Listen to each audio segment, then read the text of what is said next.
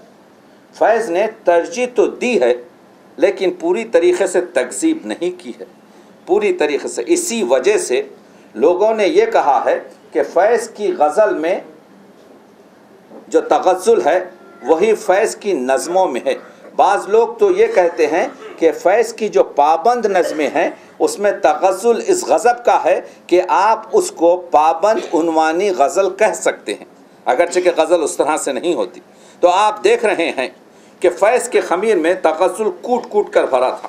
فیض کی شاعری اسی وجہ سے یہ اس اسلوب میں شرقی اور غربی رجحان پائے جاتے ہیں۔ غربی سے میری مراد لندن کے کچھ شعراء جو قدیم شعراء ہیں، یا امریکہ کے کچھ شعراء، جن سے ایک چیز یہاں پر کیونکہ اہل علم بیٹھے ہوئے ہیں، ایک بڑی مزے کی بات آپ کی خدمت میں یہ بتانا چاہتا ہوں کہ یہ اس چیز کو میں نے 15-20 سال انگریزی، میں آیا ہوں انگریزی اور فارسی کی طرف سے اپنی اردو کی جانب، تو میں یعنی یوں سمجھیے کہ پچھواڑے سے آپ کے جو ہے اس ادب کے میدان میں داخل ہوا ہوں، تو میں نے 15-16 سال غلطی سے یا یوں سمجھیے کہ وقت رہنے کی وجہ سے انگریزی شعراء کا مطالعہ کیا۔ ہمارے اردو ادب میں خط لگ گیا تھا 19ویں صدی